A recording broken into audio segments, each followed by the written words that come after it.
Rugby World Cup. We're going to form a line-out stroke scrum down here.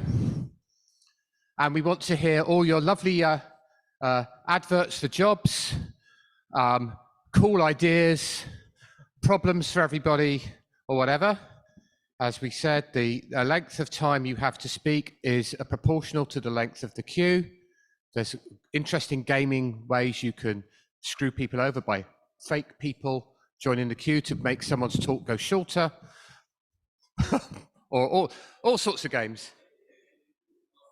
No, because that's why I said everyone on my side. But you've had advance warning. I'm not changing the rules through the game. Right, so, and we're off. Up we come.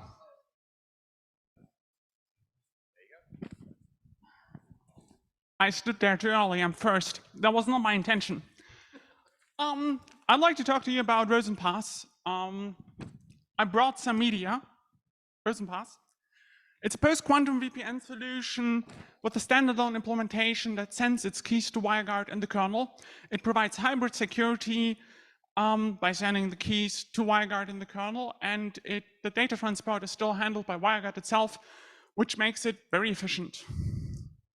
It uses 3 CAM key exchanges, encapsulate, decapsulate, and no signatures to provide authenticity and forward secrecy.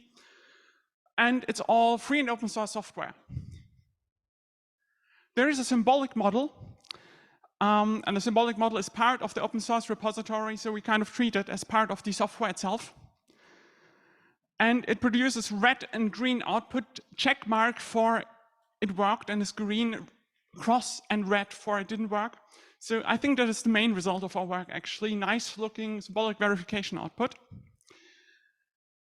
And if you're looking to try out something like this, please head to rosenpass.eu and follow the quick start guide to see how it works.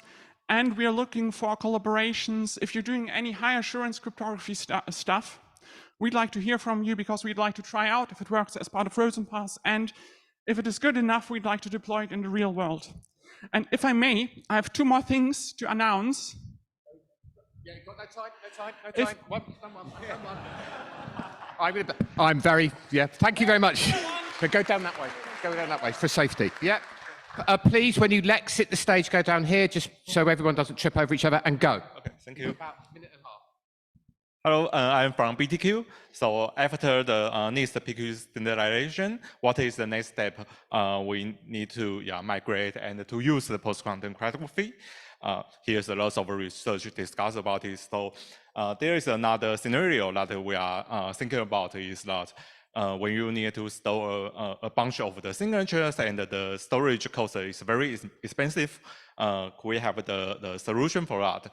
Yes, we can use the real knowledge proving system to generate the equivalent proof and compress the size of the signature for the NIST standard.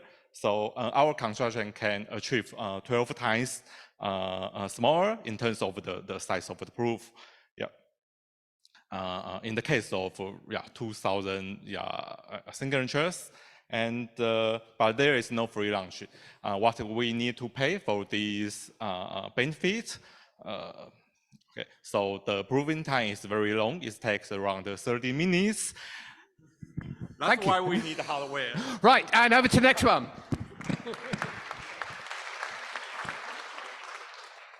I'm one of authors of the Poseidon hash function, and I'm really proud it's used in dozens of applications.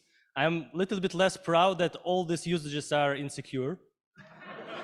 I'm an auditor. I take money for finding out that they're insecure. They're indeed insecure. It's very bad. So what we have done in response after earning all this money, we've suggested so-called safe API. It's the thing that you can use sponge hash functions in a very, very secure way, much more secure that people have done this before, in particular in the zero knowledge and blockchain space.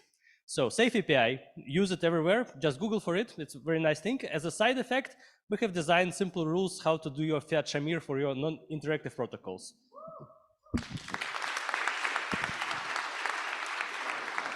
Again, Rugby World Cup, so I need to kind of work out how to tackle them in a rugby fashion, but there we go. Hi, we're from a semiconductor company called Cranium Labs. We think that off-the-shelf microcontrollers and secure elements do not support cryptographic innovation well.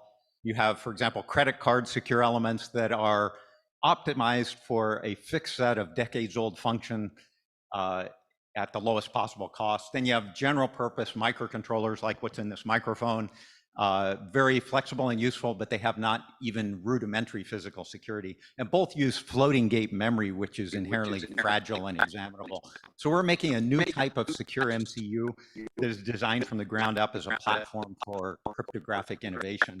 Some of the novelties include advanced process node for better cost, power, size, function, resistive non-volatile memory, which is what enables the advanced node in the first place, but it's great for security because it's inherently not examinable. It's robust against environment and aging. We have monolithic integration of the CPU, memories, cryptographic accelerators, all under a common umbrella of physical countermeasures. We have direct hardware support for leading edge cryptography while maintaining flexibility because of the co-located CPU. Runs off ARM or RISC. We're open sourcing everything, providing an FPGA board. We'll have samples at the end of the year. Come see us to talk about jobs or applications or open source. Or and we're converting to the next speaker. Okay, so I just wanted to tell you about, we have a nice cryptographic primitive. We're calling it a ring VRF. So it's a ring signature and a verifiable random function. The URL, if you want to read about it on ePrint, is 2023/2.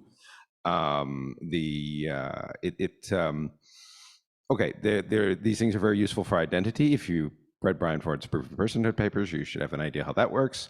Much safer than any kind of attribute-based credential usage for identity. And you can also use them to play Cards Against Humanity. Cool. And the next one. Yeah, I just wanted to say a few words about the project that I work for, which is Web3 Auth. So we basically have the goal of making key management easy and secure for everybody. The technology runs on threshold cryptography at scale. Actually, we have actual real-world users now. We manage about, I think, 10 million keys. We have 200,000 daily logins. So there's quite a few interesting research problems for running these kind of threshold protocols at scale. And if you're interested, I can tell you more.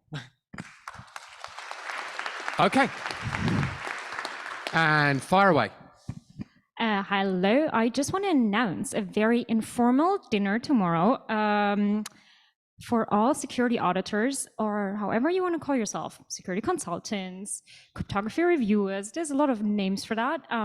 If you want to come to the very informal and very spontaneous auditors dinner, let me know. I'm going to tweet about it as well. And we did something similar last year for lunch. So if you've been there last year, I'm happy to see you again tomorrow night. Cool. Here we go. Hello, we're DFNS, crypto custody and wallet service provider. We're leveraging MPC and threshold signing protocols to manage your keys. We have a lot of interesting projects, including MPC, threshold cryptography, post-quantum, open sourcing, et cetera, we are hiring part-time, full-time intern positions for cryptographers, cryptographic engineering. If you're really interested, come talk to us and to our team members. Thank you.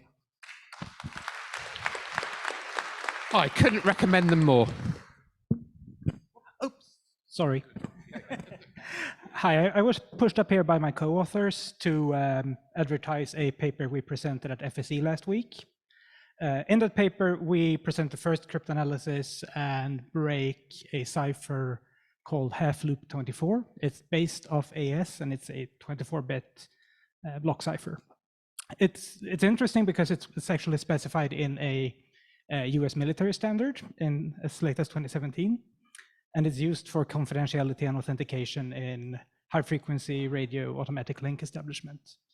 We present a bunch of attacks with low complexities. Unfortunately, they can't be used in practice because it requires slightly more data than can be sort of realistically collected. But we still think it's sort of, it's interesting. If you're interested to read more, there's TOSC issue 3, 2022. Cool. So some people are acting on a denial of service attack on the speakers by making the queue longer. So the time is now going lower. It's got to be faster now. All right. I've always wanted to make a puzzle adventure game. And so I finally reached my 30s and I had more stability and I made a puzzle adventure game. My back hurts because I'm carrying so many copies of my puzzle adventure game. It's a very good game. Okay, I bought 100 copies, the Tokyo Customs, they made a big deal out of it. Why do you have a suitcase full of puzzle adventure game? Okay, it's a very nice game. You can get it for free. It's written in Go. Oh, wow, very exciting new technology. It works on Windows, Mac, Linux, and also there's a Nintendo Switch version, but Nintendo doesn't let me give the copy away for free.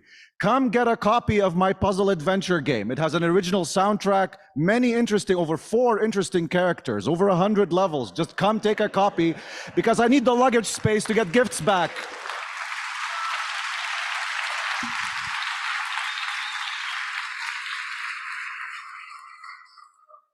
Hi, I'm Muthu. We have a brand new way to schedule group meetings.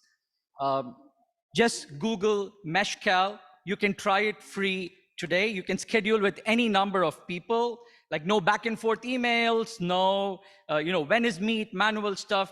Just go to Meshcal, Google Meshcal, and try it now. Why am I announcing it at Real World Crypto and not Rugby World Crypto?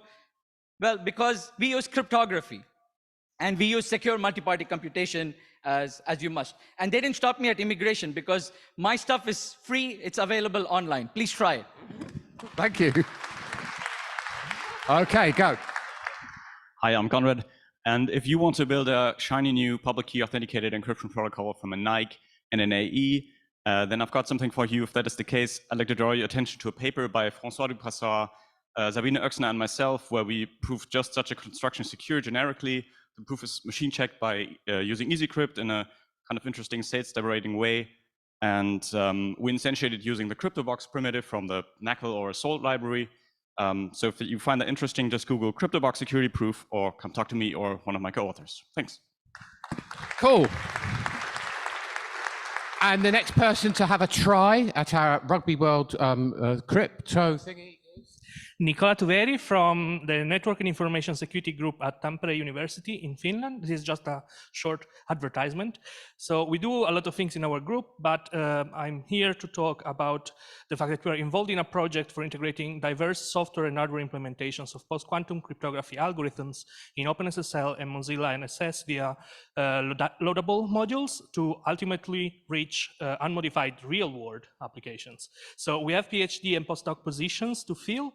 So if you are interested, please reach out either to me here or via email at nicola.tuveri@tuni.fi. Cool.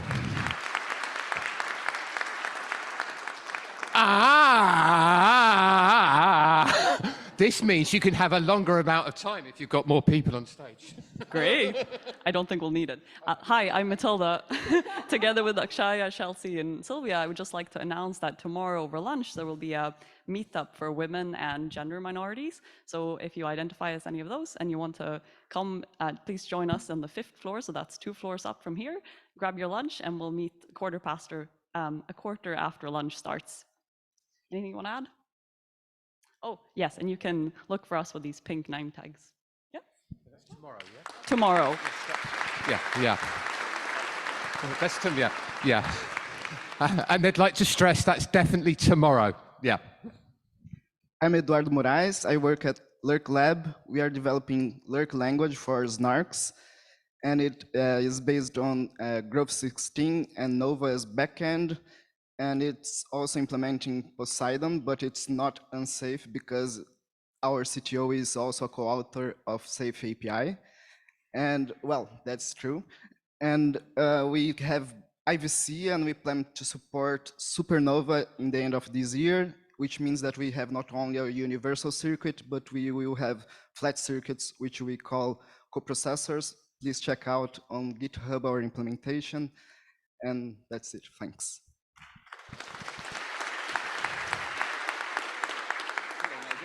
Cheating. There we go. Hello, good morning. So due to the lack of monitor, we had big plans for this lightning talk, but we have to tone it down to other plans. So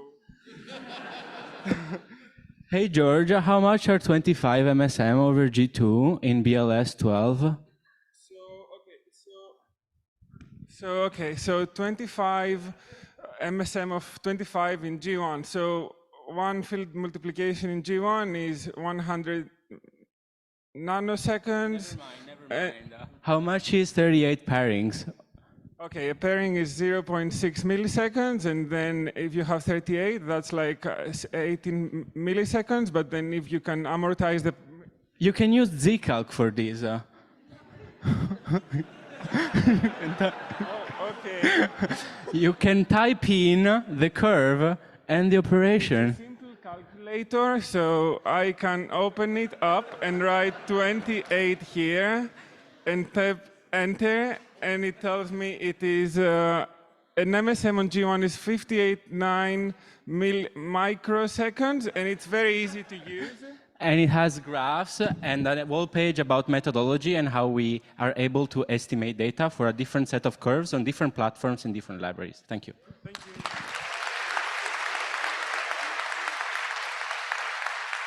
And I was going to say you've got 2 minutes, but no, you haven't, because there's just some other people joined the queue, so no. Hello, nerds. I'm from the DRAN team at Protocol Labs. We run a threshold network since 3 years in production, along with the League of Entropy. Some of my colleagues are presenting a paper on time lock encryption tomorrow, so you should definitely attend that talk. And on Thursday, we're running a randomness summit in the media hall, just at the back there. And there are about 20 slots left, so find us on Twitter and sign up, please. Cool. And Clarice. Hi, everyone. I'm Clarice, CEO of Defense, but also board member of the MPC Alliance. At the MPC Alliance, we're completely industry agnostic. We cover use cases that are both on privacy and security side. This year is going to be very exciting because we're going to hire an executive director, so try to really put some big initiatives and help the industry worldwide. We are starting working on standardization effort on the digital asset security space. So if you want to contribute, come and join the MPC Alliance. Thank you. Whoa. Clarice wins the best dressed.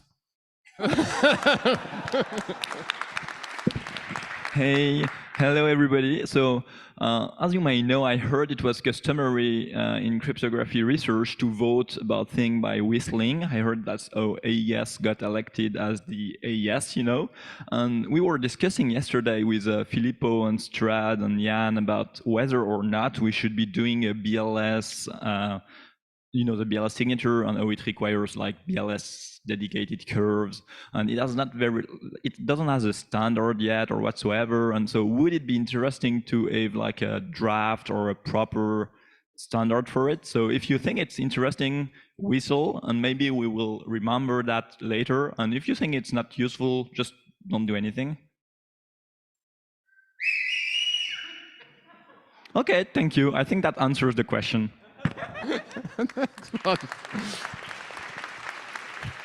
Okay, off you go. Hello, this is Fatima from WPI. Multi-party computation and garbled circuits have been around for decades. I would like to draw your attention to side channel analysis of these constructions. If you're interested, let Goblin take a look at your library. Please take a look at our publication at ePrint Archive. 2023/1 is where you can find Goblin. Thank you. Okay, and next one. Hello. Yeah, sorry, we hacked the queue a little bit. We are Queer. We are having a lunch meeting in like 15 minutes. I'm not sure what time it is exactly, but at 12:15 on the floor number 4F, room number 4. Feel free to join us if you like. Yes, be queer, take over the world. Well, yeah, I don't want people to trip over and like break their legs and things. That's for the real Rugby World Cup. Okay. Okay, next one. Hey everybody, my name is William. I run the open source team at Trail of Bits, and this is just a brief announcement. So we're doing a lot of work with the Sigstore project, which is, just to summarize it, it's like the Let's Encrypt for code signing. And so this project is not particularly novel in terms of the cryptography it uses, but it is novel in terms of the breadth that we're trying to accomplish in terms of getting code signing out to everybody. And so if that's the kind of thing that interests you, we have a lot of sort of novel issues to tackle around like proving identity and doing things without using blockchain, hopefully. So if you'd like to talk about those things, I'll be around and I'd love to talk. So thank you. Cool. Martin looks really excited about coming up on stage here. I'm mostly here to express my disappointment in all of you people. There's a rule to these sessions. You need to announce that you're hiring. Not even Nigel kind of went up here and said like, I'm hiring. So like somebody has to do it. Hi, I'm Martin. I'm at King's College London. I like cryptography. I'm hiring. So I have a bunch of postdoc positions coming up and can also talk about other positions. So come on, people.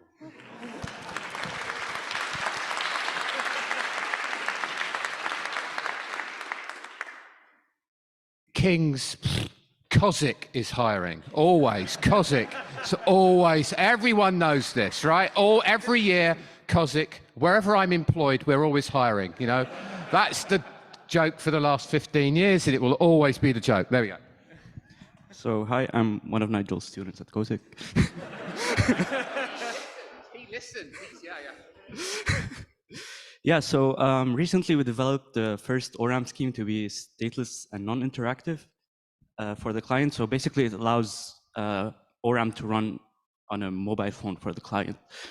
But this is not real world yet, so we're interested in having conversation with anyone who's like interested in building cloud storage that's privacy friendly. So we're trying to find new use cases or ways to optimize our protocol. So we'd love to have a discussion. The paper is called Panacea. It's on ePrint. Thank you. Cool. Hello, and over to you. Thank you. My name is Eli Soul from NCC Group. I'd like to take a moment to tell you about a learning resource that I'm working on called the CryptoPals Guided Tour.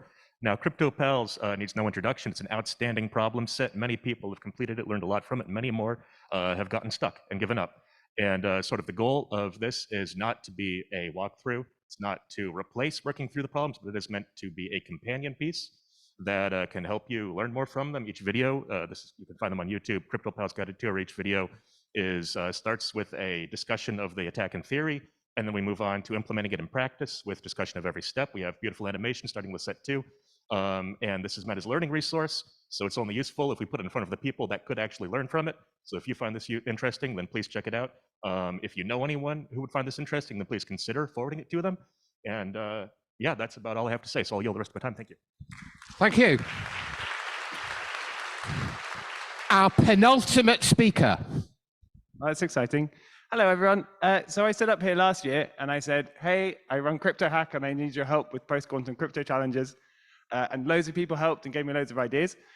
I'm a dad, so I haven't done anything with any of those ideas. So sorry, but I still need your help. I actually need more of your help. So I don't just need your ideas. I need you to implement your ideas and then send them to me. So yeah, I'm really sorry for everyone who gave me good ideas, but my daughter's kept me up every night for 12 months now. So come back to me with those ideas and I'll tell you what I need you to do, and then we'll finish the whole thing together.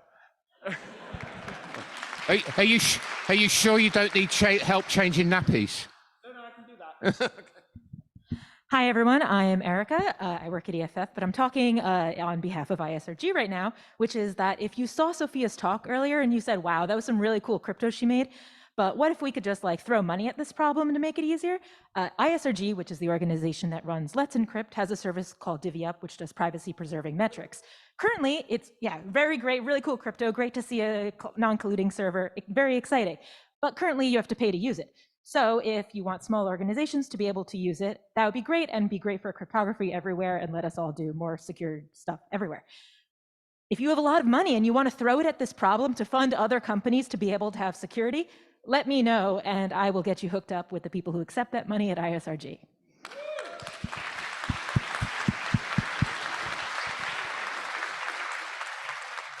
Okay, so loads of those people have spoken, gave you URLs, people to contact, etc. If they want to actually post on Twitter using Real World Crypto, not RWC, because apparently there's something else which does the clash on the initials, then please do so. Any other job adverts, just post them on Twitter at Real World Crypto. Having talked about Twitter, actually, I think there's a lot of people who are not here who appreciate one person's work in this room. Deirdre does a lot of work on the live Twitter feed. So let's give her a round of applause. Okay, and lunch.